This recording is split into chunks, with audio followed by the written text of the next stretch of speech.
Sveiki, draugai bičiuliai, esu prie Lietuvos Respublikos ambasados Minske.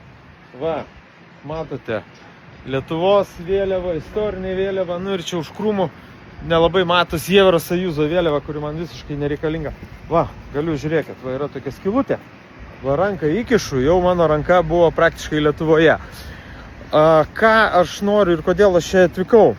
Noriu viešai kreiptis į konsulą ir Lietuvos ambasados darbuotojus, na, dėl tos istorijos, kur skandalas, kuris niekaip nevirsta skandalu, nes žiniasklaida visiškai ignoruoja apie tą istoriją su Vyčiu Jurkoniu, kad buvo pardavinėjamos vizos baltarusiam į Lietuvą. Jie tiesiog už pinigus tą pardavinėjo.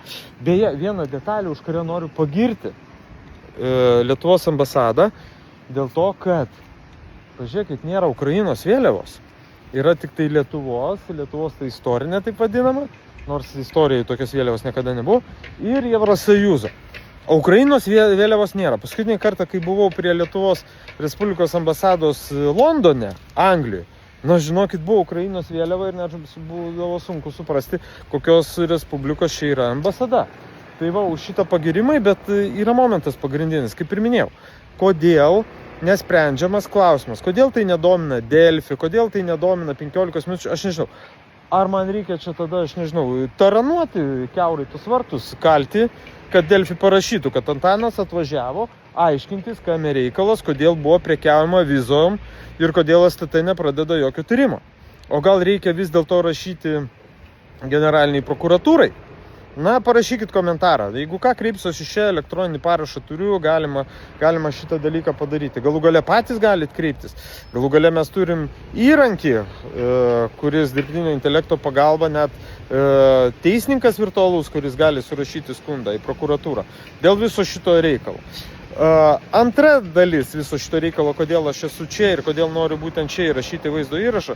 Ogi todėl, kad, tai palaukit, tai jie nori, kad aš grįšiu, ar nenori, kad aš grįšiu? Ar jie manęs niekaip nepasiema iš čia? Ne, kažkaip tai. Tai kaip jūsų čia tie pastangos vis čia rašo?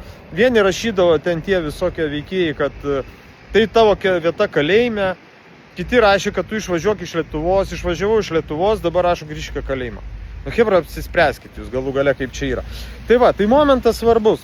Gal kokią peticiją reikia paleisti, kad mane pakeistų, nes pažiūrėkit, ant kiek ta Cichanovskaya reikalinga, kad aš jau pasidariau nebereikalingas, ne?